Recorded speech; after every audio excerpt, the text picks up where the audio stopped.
የፈለገ ጥበብ የሰንበት ትምህርት ቤት ልጆቻችን በዚህ ስፍራ የተገኛችሁ ውድ የኢትዮጵያ ኦርቶዶክስ ተዋሕዶ ቤተ ክርስቲያን ልጆች፣ ምዕመናን ወምዕመናት በእግዚአብሔር ፍጹም ሰላም እንደምን አደራችሁ? እንደምን ቆያችሁ? በዚህ በተወደደ ቀን በመድኃኔዓለም ዕለት በደጁ በዚህ ፍቅርና ሰላም ትላንትናችንን ረስተን ነጋችንን ለማስተካከል በጤንነትና በፍቅር ያቆመን የዕዳ ደብዳቤያችንን ሽሮ በመስቀል ላይ ተሰቅሎ ለሕይወታችን ሕይወቱን የሰጠን መድኃኔዓለም ስሙ የተመሰገነ ይሁን። እንኳን አደረሳችሁ። በጣም ጥቂት ደቂቃ ወስደን የእግዚአብሔርን ቃል እንነጋገራለን። በተለይ በዛሬ የተወደደ ቀን የተገኛችሁ ምዕመናን ሁሉን በሚያሳርፈው ሁሉን በሚችለው በመድኃኔዓለም ግቢ ነውና ያለነው ልዩ ምክንያት ከሌለን በስተቀር በእርጋታ በጸጥታ ሆነን እንድንሰማ እግዚአብሔር በቸርነቱ ይርዳ።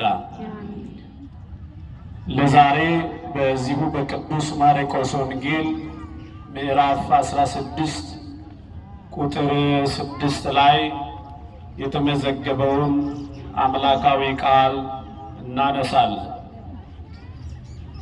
ኢየሱሳኑ ናዝራዊ ዘተሰቅለ ታስሳ ተንሥአ ወይሃሎ ዝየሰ የተሰቀለውን የናዝሬቱን ኢየሱስ እንደምትሹ አውቃለሁ፣ ተነስቷል፣ ከዚህም የለም። የቅዱስ ማርቆስ ወንጌል ምዕራፍ 16 ከቁጥር 6 የሚገኝ ቃል።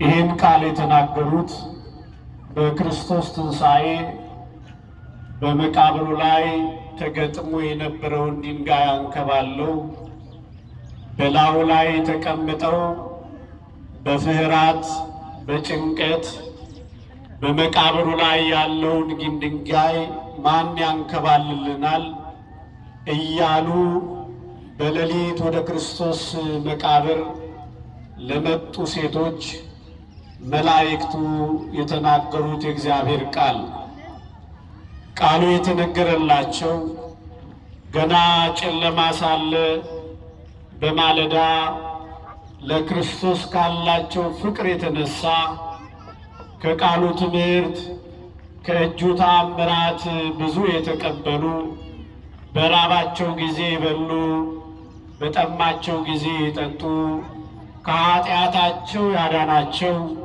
ከርኩሳን መናፍስት ያላቀቃቸው እነኚህ ሴቶች ለእነርሱ የተነገረ የእግዚአብሔር ቃል።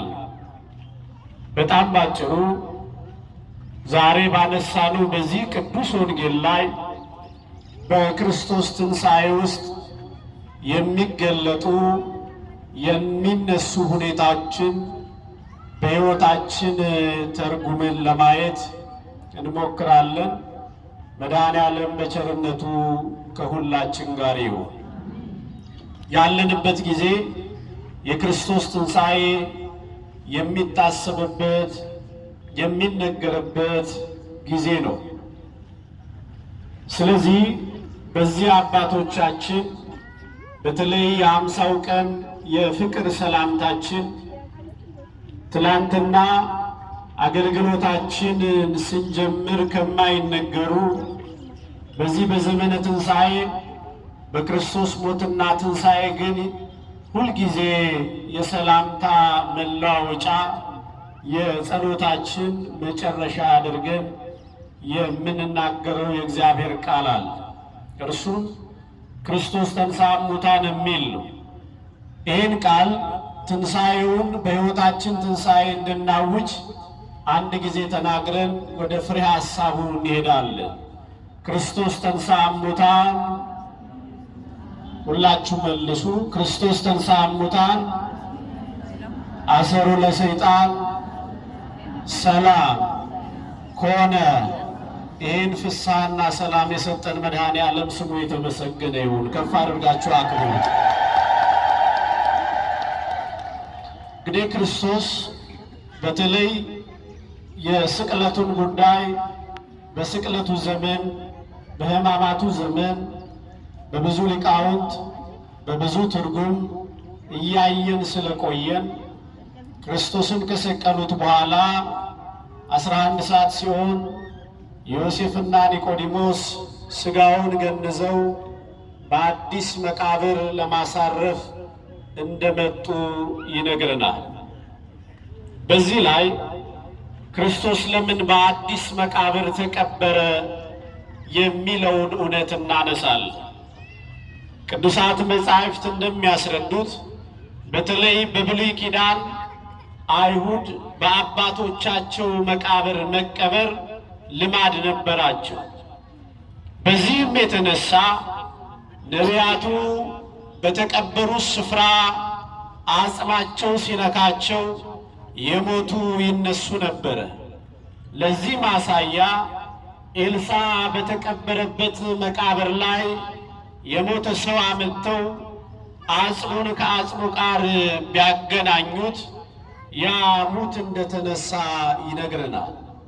ስለዚህ የነቢያት እርዳታ የማያስፈልገው እንዲነሳ የሌላ ኃይልና ጉልበት የማይጠይቀው መድኃኔ ዓለም በአዲስ መቃብር የተቀበረው እንደ ትላንትናው የአይሁድ ልማድ ይልቁንም በእርሱ ስልጣንና ኃይል ሳይሆን አስቀድሞ በተቀበረው ነቢይ ምክንያት ተነሳ ብለው የትንሣኤያችን በኩር የሆነውን መድኃኔ ዓለም ትንሣኤውን እንዳይነዱት፣ ትንሣኤውን አጠራጣሪ እንዳያደርጉት ማንም ባልተቀበረበት በአዲስ መቃብር ተቀበረ። ይህንን ሊቃውንት አባቶቻችን በአግባቡ ተናግረውታል። ይሄ ብቻ አይደለም። በዚህ ውስጥ የክርስቶስ ትንሣኤ የባህሪው እንዲሆን ተፈልጎ በአዲስ መቃብር ተቀብሯል። የክርስቶስ ትንሣኤ የባህሪው ነው። የምኑ ነው? የምኑ ነው? ሞት የማያስቀረው መቃብር የማይዘው የሁላችን ትንሣኤ ለነፍሳችን ነፍሱን የሰጠን መድኃኔ ዓለም ትንሣኤ የባህሪ ነው። ክብር ለስሙ ይሁን። ለእርሱ ትንሣኤ ሌላ ማስረጃ ሌላ ምክንያት አያስፈልግምና በባህሪው ትንሣኤውን አድርጎ ለሁላችን የሕይወት ትንሣኤ የሆነ መድኃኔ ዓለም በቸርነቱ ሁላችንንም ይጠብቀን። ሁለተኛው እንዴት በዝግ መቃብር እንዴት ተነሳ? እንዴት ይህን ትንሣኤ አደረገ? ማንም ሳይከፍትለት፣ ማንም መግነዝ ሳይፈታለት። አልዓዛርን ብትመለከቱ አልዓዛር አልዓዛር ብሎ ከጠራው በኋላ የሁላችን የትንሣኤ ባለቤት የሆነው ክርስቶስ አልዓዛር ከመቃብር ከወጣ በኋላ ሐዋርያቱን መግነዙን ፍቱለት ብለዋል። ምኑን ፍቱለት? መግነዙን ፍቱለት፣ አልብሱት፣ የሚበላ ነገር ስጡት ብሎ አዟል። እርሱ ሲነሳ ግን እንደዚህ አይደለም። እርሱ ትንሣኤ ሲያደርግ ግን እንደ አልዓዛር አይደለም፣ እንደ ቀደሙትም አይደለም። የክርስቶስ ትንሣኤ ይልቁንም በዝግ ቤት ሐዋርያቱ ተሰብስበው እያለ በዝግ ቤት ገብቶ ሰላም ለእናንተ ይሁን ያለ መድኃኔ ዓለም መቃብር ይዘዋል ብሎ መናገር ሐሰት ነው። መቃብር ያስቆመዋል ብሎ መግለጥ ክህደት ነው። ስለዚህ በዚህ ልክ ይሄ ብቻ አይደለም። በሚመላለስበት ወራት ጸሐፍት ፈሪሳውያን፣ የሸንጎ ሹማምንት እንዲሁ አይሁድ በድንጋይ ሊወግሩት ይሹ ነበር ይላል። ብዙ ጊዜ በድንጋይ ሊወግሩት ሊገድሉት ይፈልጉ ነበረ። ነገር ግን እየተሰወረ ከመካከላቸው ይወጣ ነበር ይላል። ይህንን ያደረገው መድኃኔዓለም 3 ሌሊትና 3 መዓልት በከርሰ መቃብር ቆየ። ምክንያቱ ይሄ ብቻ አይደለም። ክርስቶስ ከሙታን ከተነሳ በኋላ በትንሣኤው ብቻ አይደለም። በተዘጋ መቃብር መግነዝ ፍቱልኝ፣ ድንጋይ አንሱልኝ ሳይል የተነሳው በትንሣኤው ዘመን ብቻ አይደለም። ሲወለድም በሕቱም ድንግልና ነው። በምንድን ነው?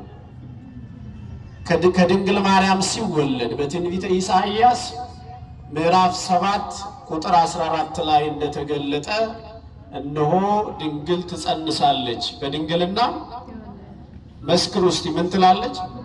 ትወልዳለች። ይሄን መቃብሩን ብቻ አይደለም፣ እርዳታ ሳያስፈልገው በዝግ መቃብር የተነሳው ትንሣኤ ያደረገው በመቃብሩ ስፍራ ብቻ አይደለም። ከድንግል ማርያም ሲወለድ ስትጸንሰውም ስትወልደውም ከወለደችውም በኋላ ድንግል ናት። ክብር ለድንግል ማርያም ይሁን፣ ክብር ለእመቤታችን ይሁን፣ ክብር ለወላዲተ አምላክ ይሁን። አመስግኗት፣ ምስጋናችሁ እንዳይቋረጥ። ስለዚህ በልደቱ ያሳየንን እውነት በትንሣኤው ሲነሳ የመቃብሩ ድንጋይ ሳይንከባለል መግነዝ የሚፈታለት ሳያስፈልግ ክርስቶስ ተነስቷል። ደስ ይበላችሁ። ይህን እውነት ነው የምንማረው፣ ይህንን በረከት ነው የምናየው። ስለዚህ የእግዚአብሔር ልጆች በዚህ ሁኔታ ክርስቶስ በዝግ መቃብር ለምን ተነሳ ካሏችሁ፣ ይሄ ክርስቶስ እኮ ትላንትና አይሁድ ጸሐፍት ፈሪሳውያን በድንጋይ ሊወግሩ ሲል ያልተያዘ በመካከላቸው ያለፈ አምላክ ነው። ይሄ ብቻ አይደለም። ከድንግል ማርያም ማኅፀኗን ሳይፈታ አድሮ የተጸነሰ ከሥጋዋ ሥጋ ከነፍሷ ነፍስ የነሳ በኋላም በሕቱም ድንግልና የተወለደ ነው መድኃኔዓለም። ይሄ ብቻ አይደለም። በዝግ ቤት ሳሉ ሐዋርያት ፈርተው ኑ ሰላም ለእናንተ ይሁን ሲላቸው ዝግ መዝጊያ ያልያዘው አጥር ያልጋረደው ጨለማ የማይበረታበት ተራራ የማይገርዱት ንጉሥ ነው በሏቸው። ስሙ የተመሰገነ ይሁን። ይሄ መድኃኔዓለም ነው የተነሳው። ስለዚህ ሊቃውንት በዚህ መልኩ የክርስቶስ በዝግ ቤት የመነሳት ጉዳይ ይናገራሉ፣ ያስተምራሉ። ሌላው ሴቶቹ በሌሊት ወደ መቃብር ከሄዱ በኋላ ይህንን ድንጋይ ያንከባለለው ያነሳው ማን ነው የሚል ጥያቄ አንዳንድ ጊዜ ሊነሳ ይችላል። ጥያቄው እነሳ እንጂ መልሱ መጽሐፍ ቅዱሱ ላይ አለ። ሐሳቡን ሰው ሊያነሳ ይችላል እንጂ መልሱ እዛው ቅዱስ መጽሐፉ ላይ ተቀምጧል። ወንጌሉን ስታነቡት ሴቶቹ ወደዛ ወደ መቃብሩ ሲሄዱ ይሄንን ድንጋይ ማን ያንከባልላል እያሉ እየተጨነቁ ነበር የሚሄዱት ይላል። ክርስቶስ ከተቀበረ በኋላ አይሁድ ጸሐፍት ፈሪሳውያን ወደ ጲላጦስ ቀርበው እንዲህ አሉት፣ ያ አሳሳች ሰውዬ በሦስተኛ ቀን እነሳለሁ ብሏል። ስለዚህ ከመጀመሪያው ጥፋት የኋለኛው ጥፋት እንዳይበረታ አሉ። ከየትኛው ጥፋት? ልብ በሉ። የመጀመሪያው ክርስቶስን የመስቀል ዓላማ ጥፋት እንደሆነ ያውቁታል። በሐሰት ወንጅለው ለመስቀል አሳልፈው እንደሰጡት ያውቃሉ። ያለ ኃጢአቱ በመስቀል እንዲሞት እንደተፈረደበት ያውቃሉ። በመስቀል የሚሞት የማይገረፍበትን ሕግ የተገረፈ የማይሰቀልበትን እውነት ለክርስቶስ ሲሆን ግን ገልብጠው ገርፈውም ሰቅለውታል። ሁለት በደል ፈጽመውበታል። አዳምን ለመካስ የተገለጠው ክርስቶስ የእርሱን ሕማማቱን መናገር የሚችል አንደበትና ሕሊና ዕውቀት የለም። ስለዚህ በዚህ ልክ ይሄ የመጀመሪያው ጥፋት የሁለተኛው ደግሞ እንዳይብስ ወደ ችግር ውስጥ እንዳንገባ ጠባቂ ይመደብልን አሉ። ቅዱሱን መጽሐፍ ስትመለከቱ በአራት ክፍል ሆነው የሚጠብቁት ጠባቂዎች የክርስቶስን ትንሣኤ ካዩ በኋላ መላእክቱ ድንጋዩን አንከባለው በላዩ ሲቀመጡ እንደ ሞቱ እንደ በድን ሆኑ። ሄደውም ይልቁንም ጭፍሮቹ ለካህናት አለቆች ነገሯቸው። ቅዱሳን መላእክት በሚያስፈራ ግርማ ያንን ድንጋይ አንከባለው በላይ ላይ ተቀመጡ ይላል። ክብር ለመድኃኔዓለም ይሁን። የከበደንን ሸክም ጥያቄ የሆነብንን ሰው የሰራብንን 2-3 በደል የተፈጸመብንን መሸከም ያቃተንን ያንገዳገደንን እግዚአብሔር መላእክቱን ልኮ ድንጋዩን መከራውን ከላያችን ላይ ያንሳልን። ሀገራችን የተሸከመችውን መከራ፣ የልዩነቱን መከራ፣ የጠቡን መከራ፣ የብጥብጡን የጦርነቱን ሸክም እግዚአብሔር ከሁላችን ከሀገራችን ላይ ያንሳልን። ስለዚህ ይሄ ልዩ ሁኔታ ነው። ሄደው ተናገሩ። ቃላቸው የተለያየ ሆነ። መቼም ሰው አስቀድሞ ሲሰርቅ አይጣላም፣ ሲካፈል ነው እንደሚባለው። ጲላጦስና ጸሐፍት ፈሪሳውያን አልተማመኑ። ጠባቂ ብቻ አይደለም ያስቀመጡት። ጲላጦስም የራሱን ማኅተም በዛ በድንጋዩ ላይ አኖረ። ጸሐፍት ፈሪሳውያን የካህናት አለቆችም በእነርሱ ዘንድ ያለውን ማኅተም አደረጉ ይላል። አልተማመኑን። እግዚአብሔር ይሄ የማንተማመንበት አንድ የማንሆንበትን መንፈስ ያስወግድልን። ጲላጦስ እንዲሁ ደግሞ ጸሐፍት ፈሪሳውያን በመካከላቸው በኃጢአት በበደል በክፋት አሳልፎ የሰጡት የሰቀሉት ክርስቶስ ስለነበረ መግባባት አልቻሉ። ዛሬም በሕይወታችን አላግባባ ያለን ምን እንደሆነ እንድናስተውል ነው የሚያስፈልገው። ለምንድን ነው ያልተስማማነው? ሁልጊዜ ቤተ ክርስቲያን ታስተምራለች የልዩነት አጥር እንዲፈርስ፣ ሰው በዘር በቀለም በቋንቋ እንዳይለያይ፣ አንዱ ክርስቶስ ለሁላችን አባት ነው፣ በክርስቶስ ክርስቲያን ተብለናል ብላ ታስተምራለች። ለምን ታዲያ ከዚህ ስንወጣ ተለያየን? እዚህ እልል ብለን አመስግነን የተሰበከውን ተቀብለን ስንወጣ በቋንቋው በጎጡ በዘሩ በሰፈር በመንደሩ ለምን ተለያየ? ወደ ውስጣችን እንመልከት። ያልተናገርነው እውነት አለ። ልክ ጲላጦስ እና ጸሐፍት ፈሪሳውያን እንደተለያዩት እኛም የምንለያይበት እውነት አለ። ስለ መገፋቱ አልመሰከርንም። ድሃ ተበደለ፣ ፍርድ ጎደለ አላልንም። የንጹሕ ደም ፈሷል ብለን አልመሰከርንም፣ አልተናገርንም። ስለዚህ በዚህ ምክንያት በመካከላችን ያለችው ኃጢአት ለይታናለች። እግዚአብሔር በቸርነቱ ሁላችንንም ከዚህ ኃጢአት ይጠበል። ለዚህ ነው ያልተግባባ ነው እንጂ ያልተሰበከበት ጊዜ አለ። ስለ አንድነት ያልተዘመረበት ቤተ ክርስቲያን አንድ እግዚአብሔር አንድ አዳም ብላ ያልመሰከረችበት ወቅትና ጊዜ አለ። ስለዚህ የሰማነውን እንድንተረጉም እግዚአብሔር በቸርነቱ ሁላችንንም ይርዳል። ስለዚህ በዚህ ቁም ነገር ውስጥ ድንጋዩን ያንከባለሉት መላእክት ናቸው። እነማን ናቸው?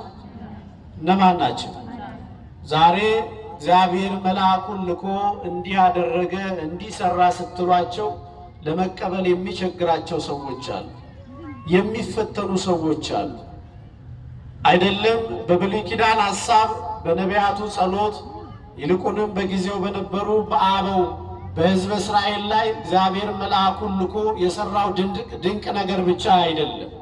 በትንሣኤው በረከት ውስጥ ረዳት የማያስፈልገው አምላክ ድንጋዩን ፈንቅሎ የሚነሳ ድንጋይ የማይጫነው የማይበረታበት መድኃኔ ዓለም ለሁላችን ሸክም የሚያቀሉ በተሰጣቸው ቃል ኪዳንና ጸጋ እግዚአብሔር በሰጣቸው ሹመት በጸጋቸው ቅዱሳን መላእክትን ልኮ መከራውን ችግሩን አነሳለሁ የሚለውን ለማሳየት በትንሣኤው ሁነት ውስጥ መላእክት ድንጋዩን አንከባለሉ ይላል። ይሄ የተጻፈ ነው፣ መሰረዝ አይቻልም። አንዳንድ ሰው ክርስቶስ ትንሣኤ ሲያደርግ እንደው ድንጋዩን ፈንቅሎ የተነሳ አድርገው ነው የሚያስቡት። ክርስቶስ ድንጋይ የሚያቆመው አምላክ አይደለም። ምን አይደለም? ምን የሚያቆመው አይደለም? ድንጋይ የሚያቆመው አይደለም። አመስግኑት ይህንን ጌታ። እንደዚህ አይነት አምላክ አይደለም ያለው። ስለዚህ በዚህ ልክ መላእክት ናቸው። ሌላው በዚህ ሐሳብ ውስጥ መላእክቱ ድንጋዩን አንስተውታል። በዚህ ላይ ሁለት ነገር ለማስተማር መላእክቱ ተገኝተዋል። የመጀመሪያው እነኚህ ሰዎች ካላቸው ናፍቆት የተነሳ ወደ ክርስቶስ መቃብር መጥተው ሽቱ አዘጋጅተው ሰንበቱ ሳይገባ በሌሊት ወደ ክርስቶስ መቃብር መጡ። አሁን ትንሣኤውን የሚያረጋግጥላቸው መቃብር ባዶ መሆኑን ክርስቶስ መነሳቱን የሚሰብክ ያስፈልጋል። መላእክት የትንሣኤው ሰባኪ ናቸው። ቅዱስ ገብርኤል ለድንግል ማርያም እንደሚወለድ እንዳበሰራት እንደሰበከ የአዲስ ኪዳን የመጀመሪያው ሰባኪ ተብሎ እንደሚገለጥ መላእክቱም አሁን ትንሣኤውን ሰብከዋል። በዚህ የለም ተነስቷል፣ የናዝሬቱን ኢየሱስ እንደምትፈልጉ እናውቃለን፣ ነገር ግን በዚህ የለም ብለው ለሴቶቹ መስክረውላቸዋል። ይሄ የሆነበት ምክንያት መላእክቱ ተገኝተው ድንጋዩን አንስተው የጨነቃቸውን የከበዳቸውን አቅለው ተነስቷል ብለው ባይመሰክሩላቸው በየቀኑ ወደ መቃብር ይሄዱ ነበር። በየስንት ጊዜው አልኳቸው? በየጊዜው።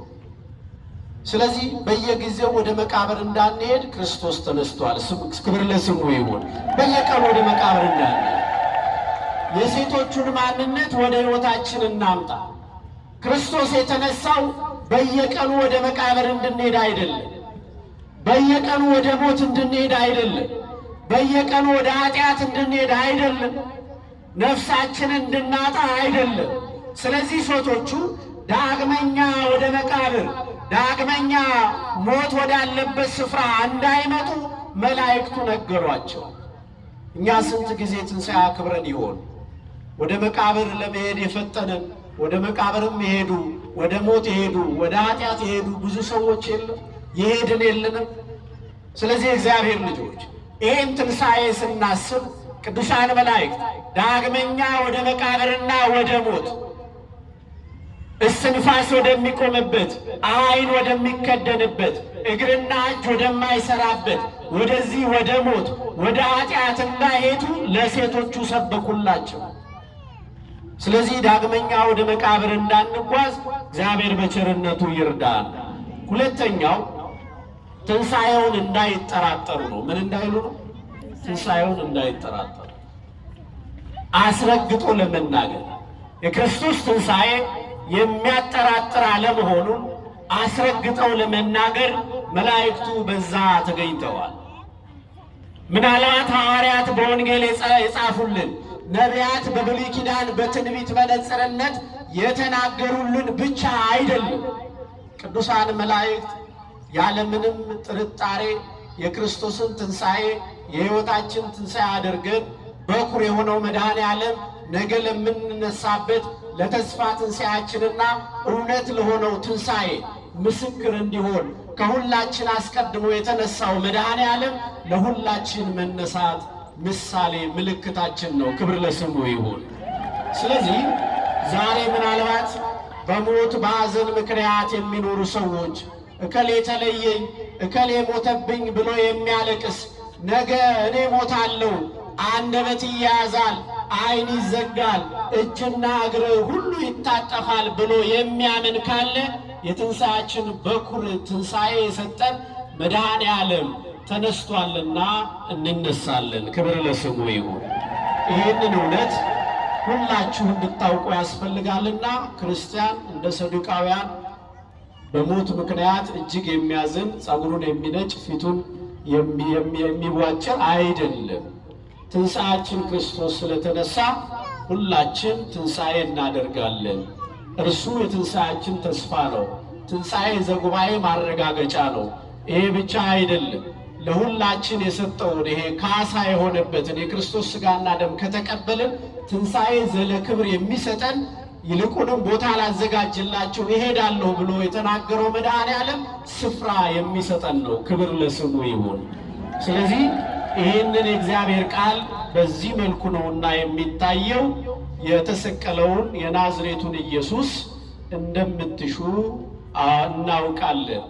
ነገር ግን በዚህ የለም ተነስቷል፣ የተቀበረበትን ደግሞ እዩ ተብለው ሴቶቹ ተጋብዘው ትንሣኤውን መስክረዋልና በዚህ ትንሣኤ የሕይወት ትንሣኤ፣ ትንሣኤ ልቦና፣ ትንሣኤ ሕሊና እንድናደርግ መድኃኔዓለም በቸርነቱ ይርዳል። ከሰማነው ቃል አያጉልብን። አንድ ሁለት መልእክት ነግራችሁ ወደ